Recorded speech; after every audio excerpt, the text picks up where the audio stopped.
welcome, y'all. Just think back to the old days when you had to get up and walk over to a television to turn the channels. No one knows suffering like that anymore. I'm Reverend Michelle Buhite, the minister of this congregation. My pronouns, which I offer to create a truly inclusive and brave space for all to live into the fullness of their identities, are she and her. Today, I am playing second fiddle to our guest speaker, John Snodgrass. John is an insightful and entertaining speaker, and we're always pleased to have him here to share his thoughts. And John, I've tallied the number of Sundays that you've been with us, and I think your attendance record makes you an honorary member. So then we can make that official. You just let me know. If anybody in the room has been just being an honorary member and you're ready to sign the membership book, sign the book. See me after the service. I would be delighted to welcome you into that next level of participation. So John, now that I've embarrassed you, please come up and share a welcome with us.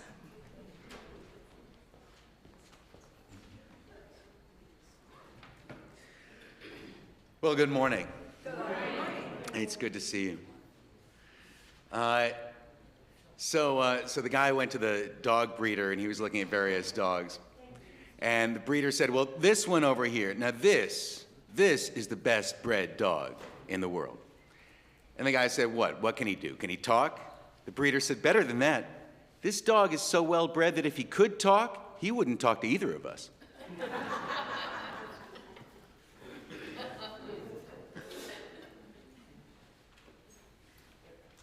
Welcome to this place, which we make holy by our presence. These doors are open to all. Bring your brokenness and your power. Bring your fatigue, your early morning aches, and your energy, your fears and anxieties, loves and hopes, for here you need not hide nor pretend, nor be anything other than who you are and who you are called to be. Come into this place where the ordinary is sanctified, where the human is celebrated, where compassion is strength. Welcome to this place. Together, we make it a holy place.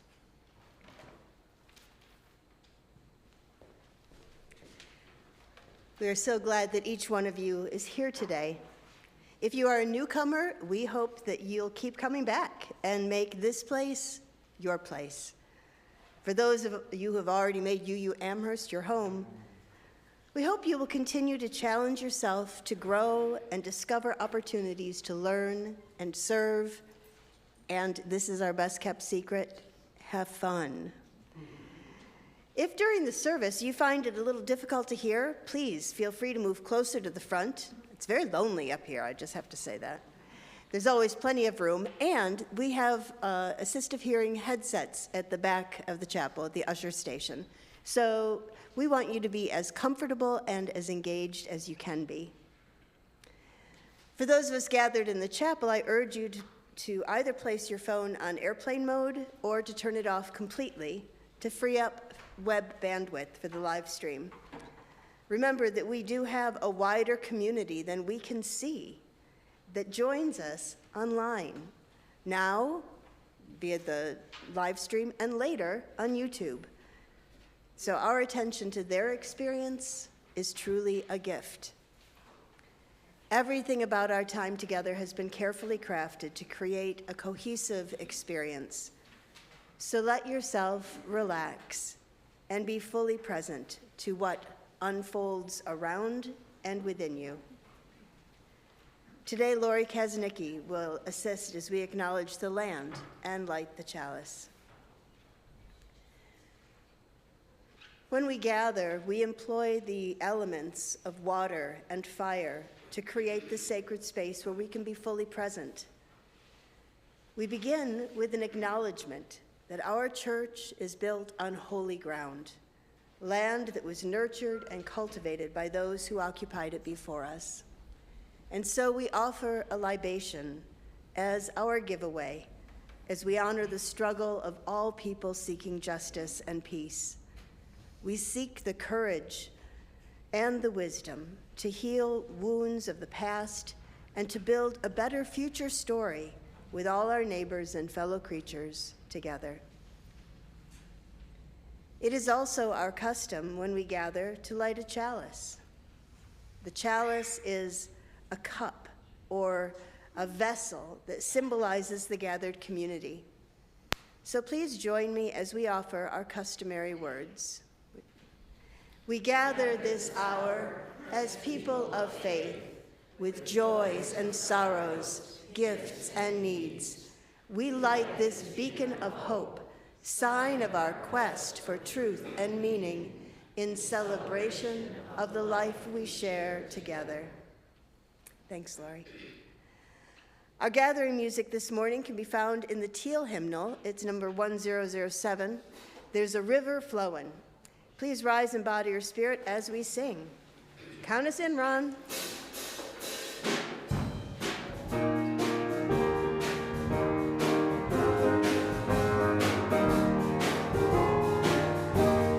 There's a river flowing in my soul. There's a river flowing in my soul, and it's telling me that I'm somebody. There's a river flowing in my soul, in my heart. There's a river, advance, flowing in my heart. There's a river flowing in my heart, and it's telling me that I'm somebody. There's a river flowing in my heart, in my mind. There's a river flowing in my mind. There's a river flowing in my mind, and it's telling me that I'm somebody. There's a river flowing in my mind. There's a river flowing. There's a river flowing. There's a river flowing in my soul. Awesome.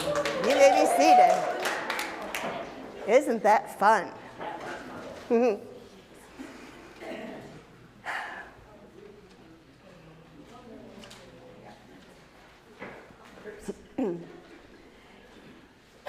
As we gather, we find warmth in one another's company, in the soft glow of friendship.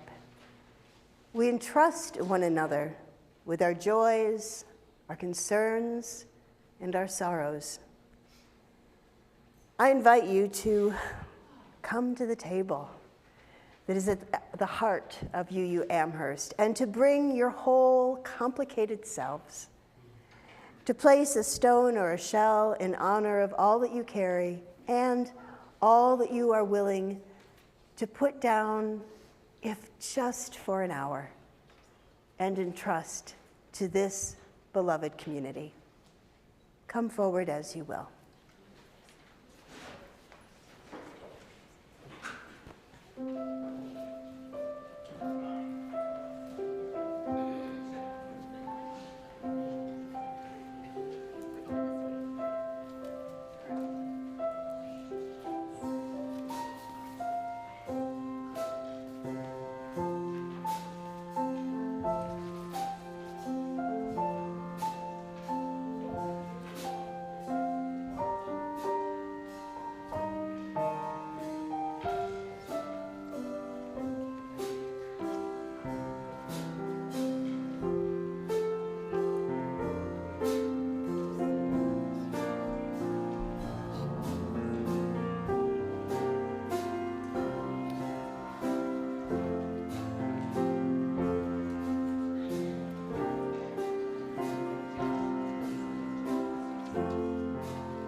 As we share these breaths, we bring into our circle of concern those that we carry with us, even if they are not present. We bring into our circle of love and care those who are ill and those who are caring for them. Those who are in pain, either in body or in spirit. Those who are lonely. Those who have been wronged. We are grateful for this place and these people. May all be healed and may all be loved. Amen and blessed be.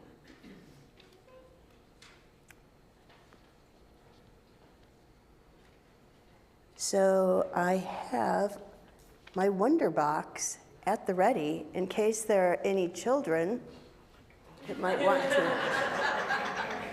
Plus, Poppy is dressed so cute today. Poppy, will you come up and spend some time with me? Oh, it's the Wonder Box. I wonder what's in it.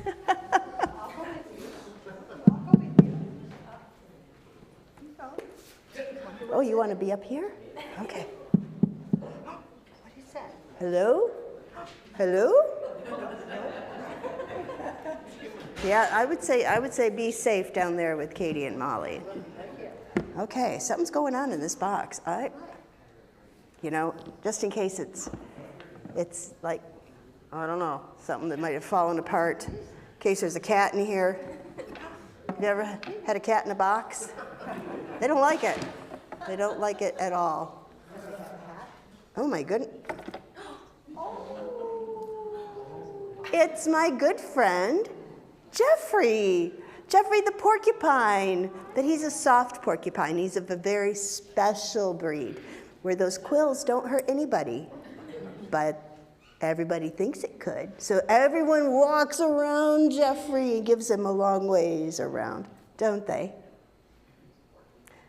Well, yeah, they do. I'm kind of worried about that, though, because what if they don't like me? What if they're so afraid that I'll get angry and whew, my quills go?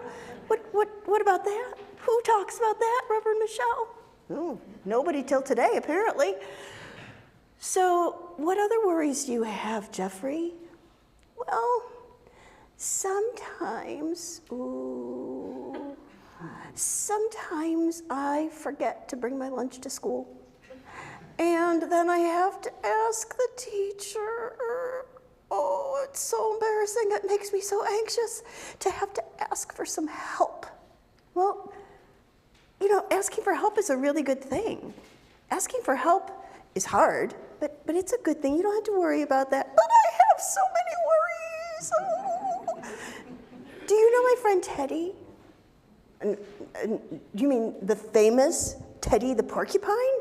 Yes. Oh, he has big anxieties too. I have a special video that I made of him. I'm a very good videographer, by the way. And so maybe we could play the video. This is Teddy, one of our North American porcupines. Teddy, come here. Would you like some corn on the cob? What is that? Oh my goodness. You have it? Don't drop it. Here's Teddy and his corn on the cob. He loves corn. Teddy, can you share your corn with me? Can I have it? No. Let me have it.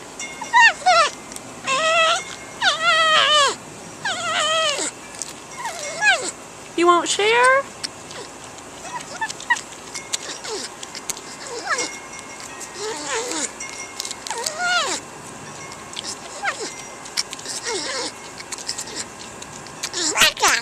Oh, really?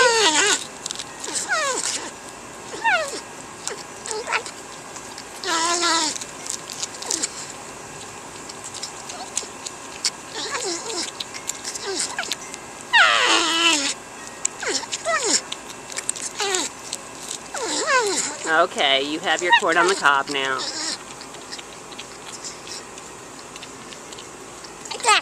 Oh, my.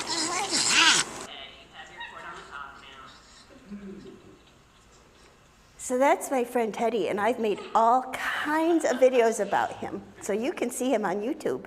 That commercial was brought to you by YouTube. And Jeffrey. So one of the things that Freddie is also a little anxious about is getting his toenails cut, his fingernails cut, and so he doesn't go, and they get kind of long. He gets very anxious. Oh. Well, I understand your anxiety, but you're among friends, and so you don't have to be quite so anxious, okay? Is that a deal? Maybe we should let you go with the children to their activities. Would you like that? Oh, I would love that. Oh, okay. Miss Molly, will you take me? Okay, thank you. Oops, my own voice is back.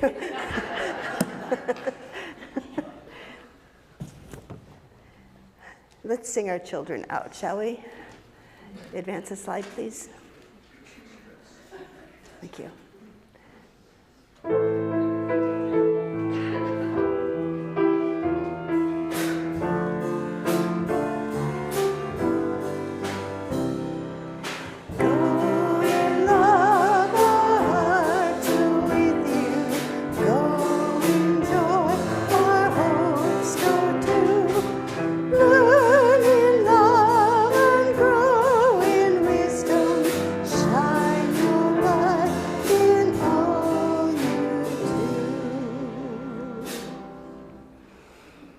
Anxiety, right? Fear. Part of the human condition. For our moment of meditation today, I invite you to sing with me, When I Am Frightened. You'll find it in the Teal Hymnal, 1012. It's also what Rick was playing during the labyrinth time, so you already have the melody in your heads. Look how we do those things. So if you'll advance slides, we'll sing together. Just remain seated. This is meditation.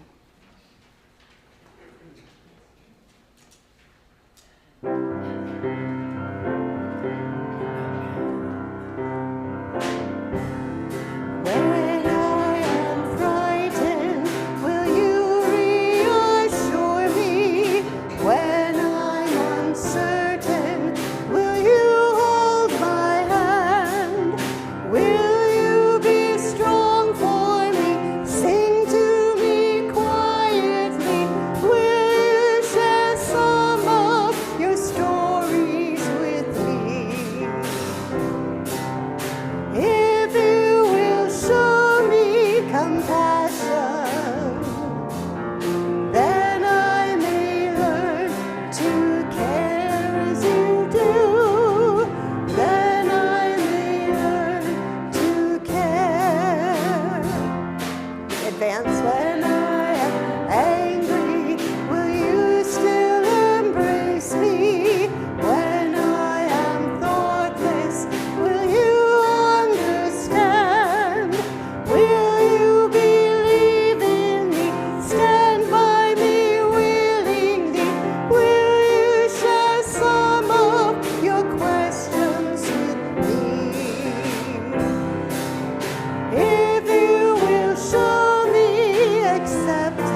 and John.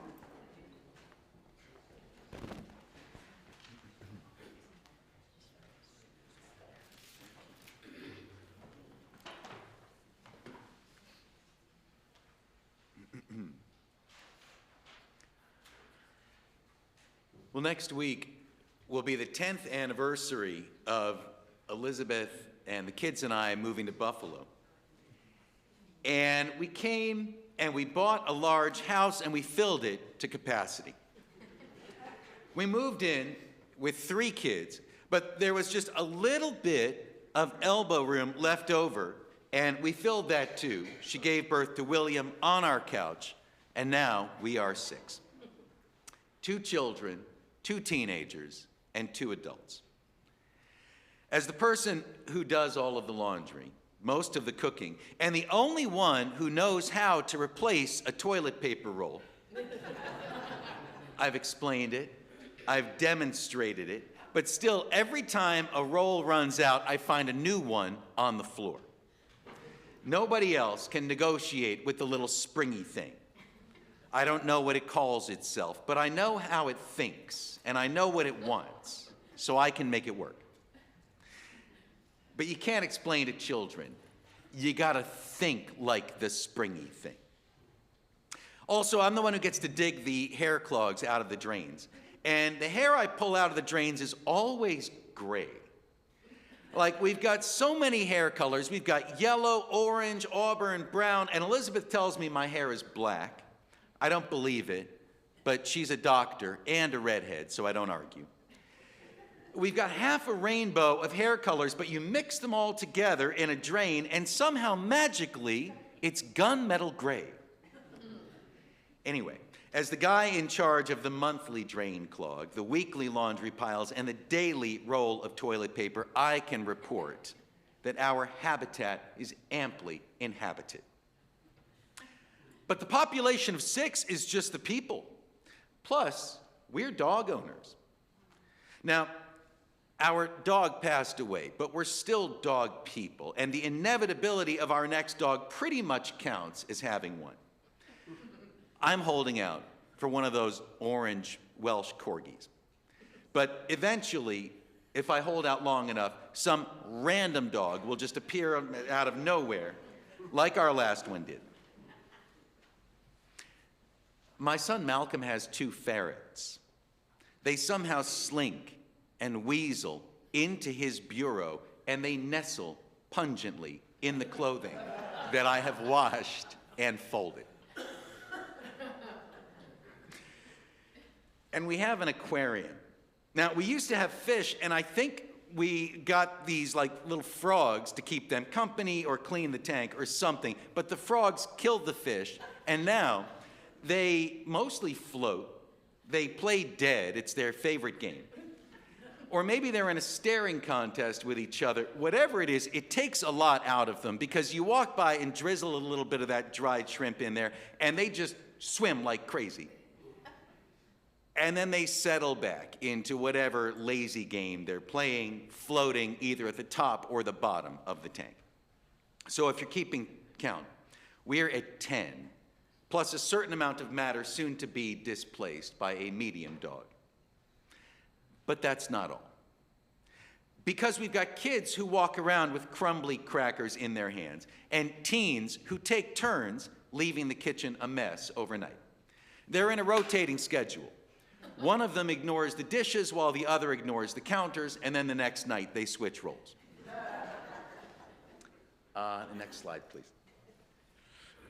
And every so often, this slow accumulation reaches a critical mass, and just when it seems that we're heading for some kind of household disaster, a cleaning crew materializes. Like nighttime elves trying to grant some desperate wish, and they pick up crumbs, and they lick our unwiped kitchen counters.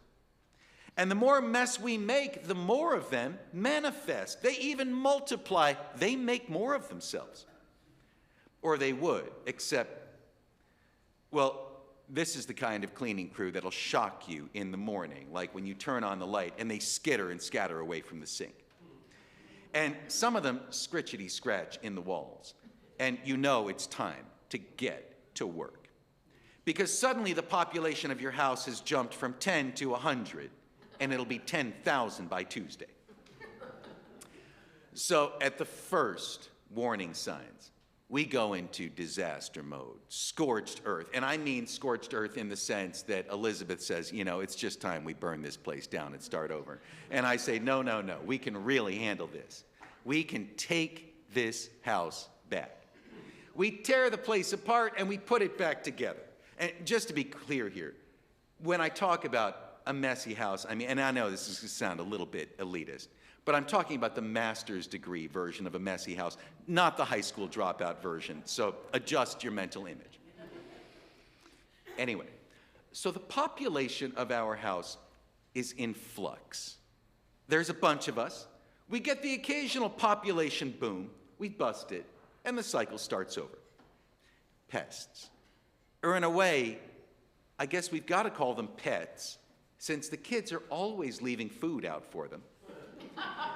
You got to remind Malcolm 10 times to feed his ferrets, but they never forget to leave scum on the counters and crumbs on the floor.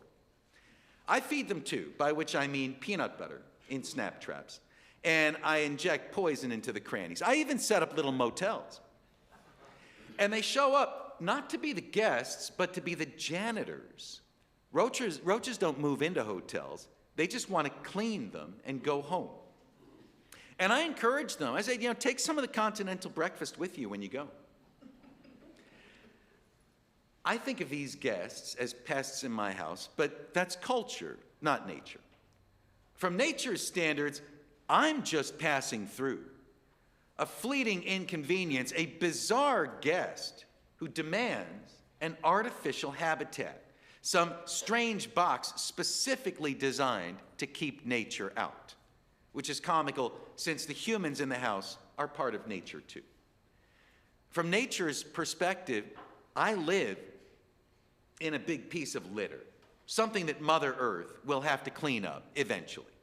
Not just me in particular. From nature's perspective, Notre Dame and the Egyptian pyramids are just big chunks of man-made trash too. The termites see dead wood and they go to work. Never mind that the dead wood is a cathedral.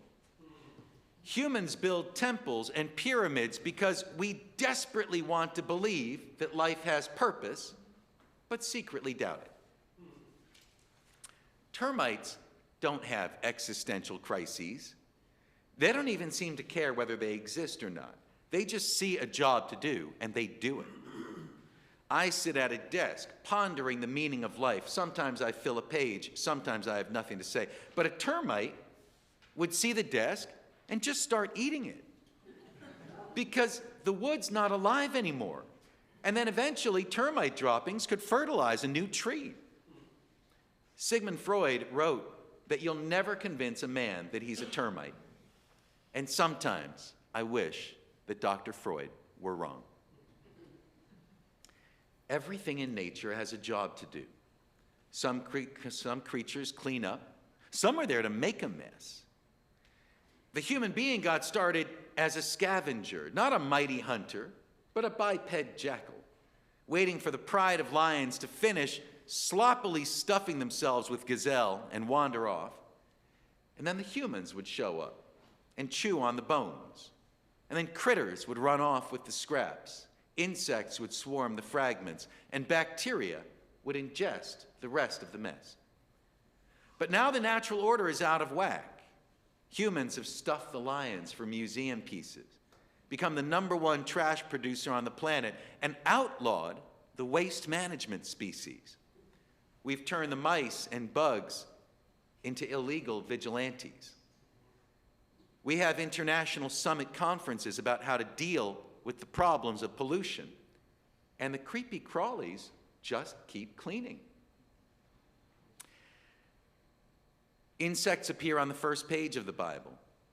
God approaches a swampy chaos, all of the matter of creation, and starts dividing it, sky from slop, and then the slop into land and sea. God populates the sea with fish and the sky with birds, and then on the 6th day, quote, God said, "Let the earth bring forth the cattle, the creeping things, the beast of the earth after its kind." And it was so. God said this, and nothing happened.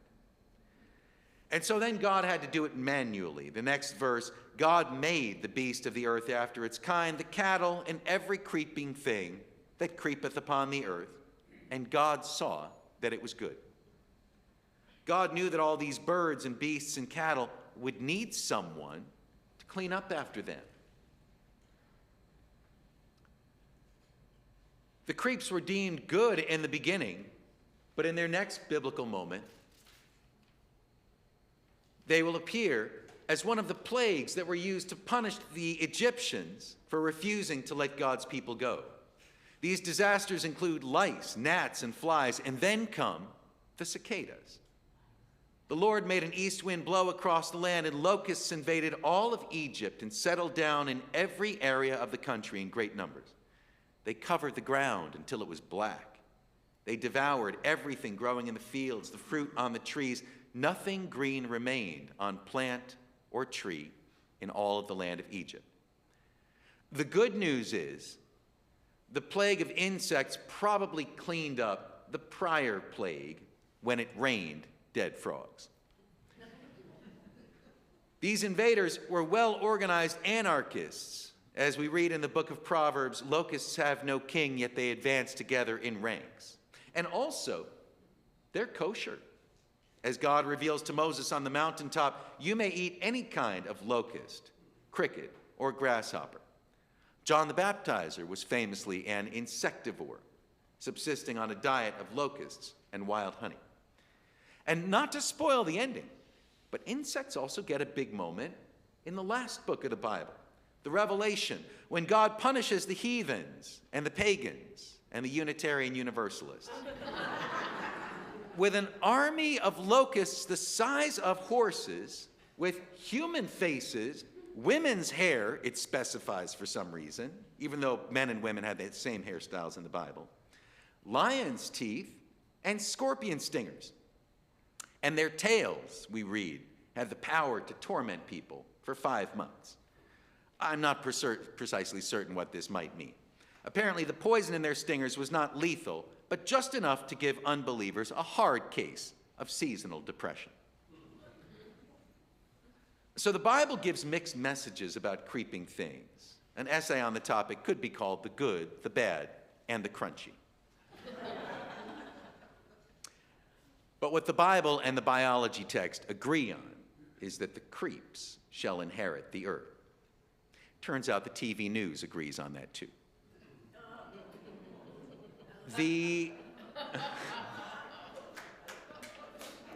Well, thank you.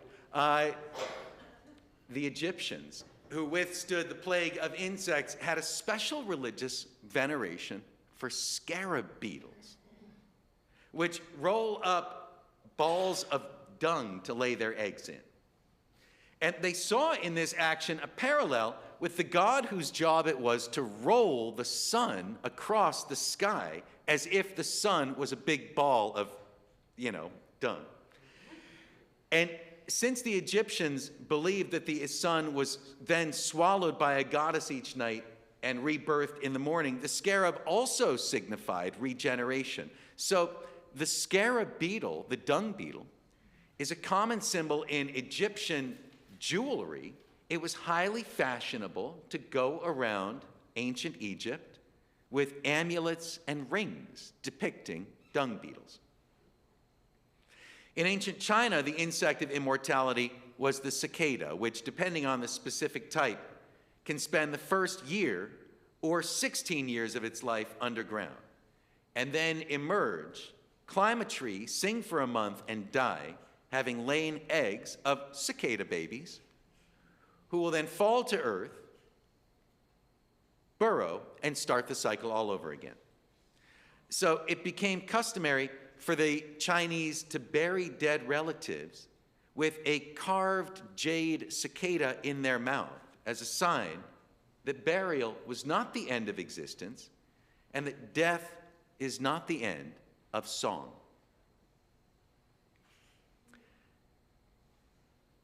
As a little boy, who somehow ended up in Ohio. Around 1987, I got to witness a great Cincinnati cicada awakening. And the elementary school prepped us with a month of lessons and even a song to sing to the cicadas when they arrived. They came like a great humming cloud. They covered the trees. They left their hollow shells everywhere. Apparently, they had been sleeping in Cincinnati since 1971, when Tom Jones settled them down by singing "She's a Lady." And they slept through classic rock, disco, punk, and new wave, and they awakened to Whitney Houston singing "I Want to Dance with Somebody." Actually, come to think of it, that's the year everybody was listening to the Dirty Dancing soundtrack cassette. So they awakened to "I've Had the Time of My Life," and some of them must have thought that they had slept backward to the summer of 1963. In Greek mythology, the cicadas had once been human musicians who were blessed by the muses with the power to sing and dance without ever needing rest or food. But because they never ate and they kept singing, they just got smaller and smaller and smaller until finally they shriveled down to look like dried crickets, and then they dropped dead. But the muses blessed them again with the ability to rise up singing every few years, performed for a month straight, drop dead, and then the cycle continued. The Athenians even minted silver coins with cicada images, symbolizing devotion to the muses of song, dance, and poetry.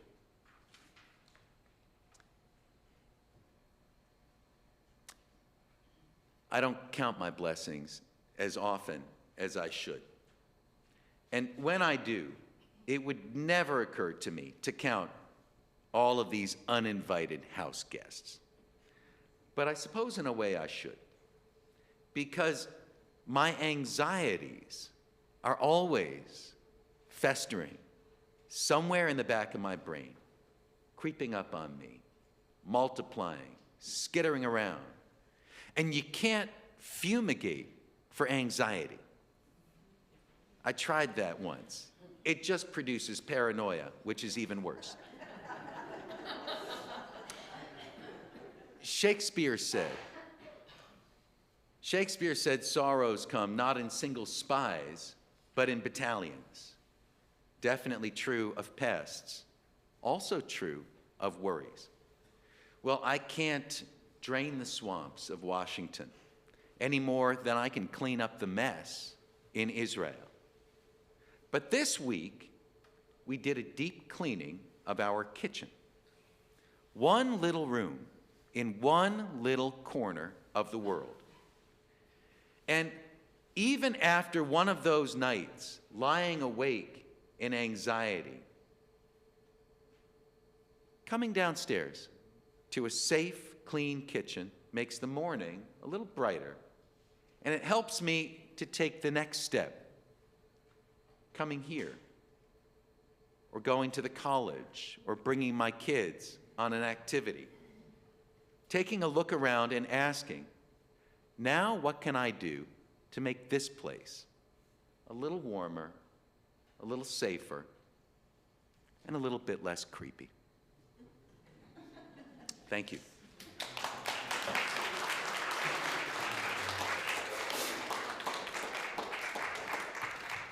Thank you, John. Let's sing together. It's hymn number 1008 in the Teal hymnal, When Our Heart is in a Holy Place. I invite you to rise in body or spirit as we sing.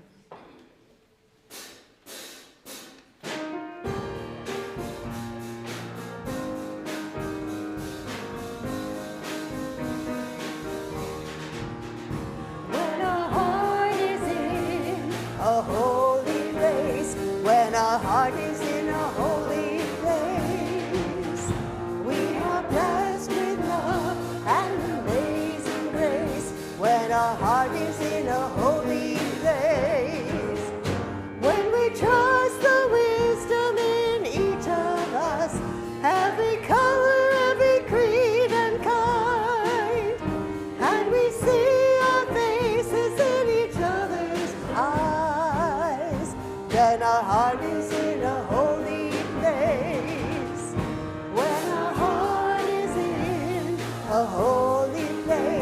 when our heart is in a holy place. We are blessed with love and amazing grace when our heart is in a holy place. When we tell our stories from deep inside and we listen with a loving mind, and we hear our voices in each other's words, then our heart is in a holy place. When our heart is in a holy place, when our heart is in a holy place, we are blessed with love and amazing grace when our heart is in a holy place. When we share the silence of sacred space and the God of our hearts shows within, and we feel the power in each other's faith, then our heart is in a holy place. When our heart is in a holy place, when our heart is in a holy place, we are blessed with love and amazing grace when our heart is in a holy place, when our heart is in a holy place. Thank you. You may be seated.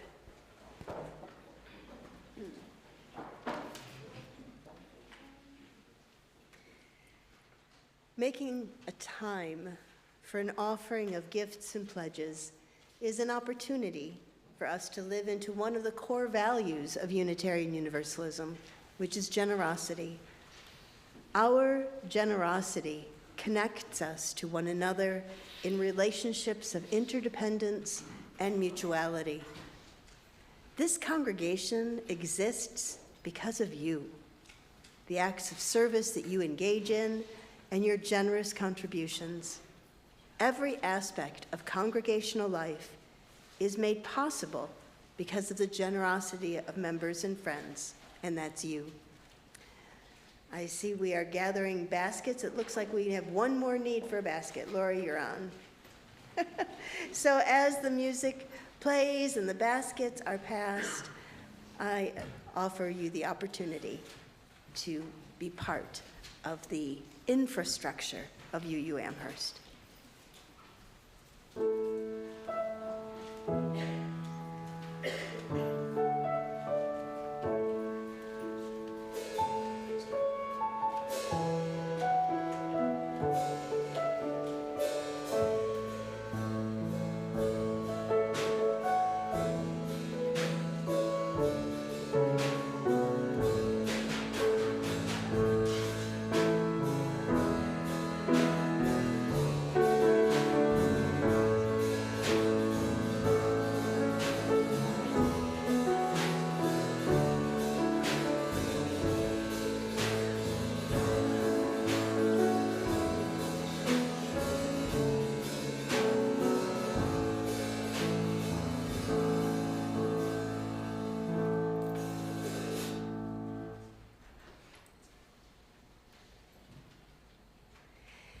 In the same way that we light a chalice at the beginning of the service, we extinguish it at the end.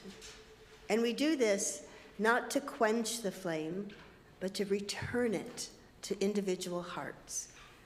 May each of us bring more light and love to a dark and hurting world. Please add your voices with mine. We extinguish this flame, but not the light of truth, the warmth of community, or the fire of commitment. These we carry in our hearts until we are together again. As our service draws to an end, our service to the world is just beginning. I invite you all to stay for coffee and conversation in the Emerson Room. You can get there through any of the double doors, directly in through the doors to your left, your right when you turn around and are walking out, or through the lobby. That is the place where church happens. where you connect with people and you meet new people or connect with old friends. So I encourage you, and I understand that there are introverts in the room for whom that is a real test, to go into that room filled with people. But I invite you to take the risk. Be brave. I might make it in there. We'll see. Parents, don't forget to pick up your children and bring them to coffee hour. We do have a little corner now in the Emerson room where kids have a space where they're welcome.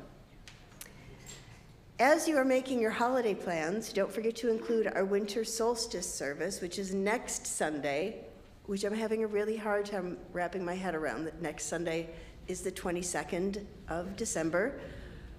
So I'll take a breath. We'll get there. The service will be at our usual time at 10:30. And then our Christmas Eve service, 2 days later, on the 24th, that service will be at 3 o'clock. These services are wildly different from one another. The solstice service is unapologetically pagan, and Christmas Eve is unapologetically the birth of the Christ child, because we can hold all of that. As always, you'll find many opportunities for community, for your personal growth, and to be in service. You'll find those in your order of service, on the website, the newsletter. This place becomes your place as you participate in the life of the congregation. I invite you to rise and body your spirit. Jackie, would you mind closing that door? We're getting a feedback from, yeah, please. Thanks. So just so you know, if you ever have a coughing fit and are like, oh, I'm afraid to go back in, the service is streaming in the Emerson room, but it's on a delay.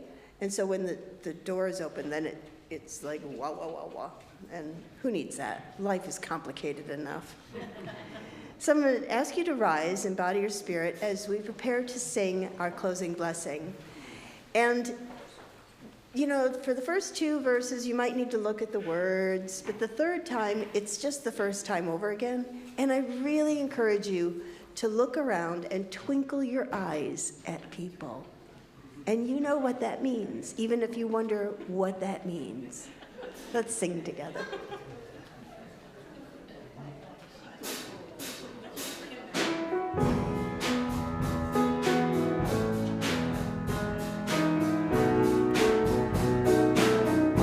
Here we go.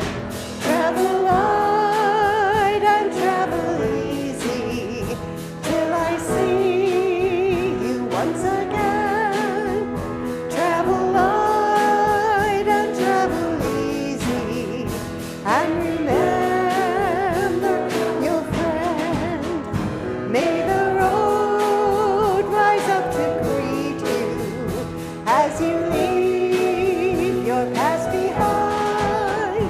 I will think about you gently, and I'll hold you. Now twinkle. Advance. Will I see you once again? Travel light and travel easy, and remember I'm your friend. Please remain standing for the benediction, which John will offer. Together, we have sanctified this space. If you have found strength and comfort here, share some out there. They need it. Remember that you are blessed and you are a blessing, and you are not alone. Go in peace.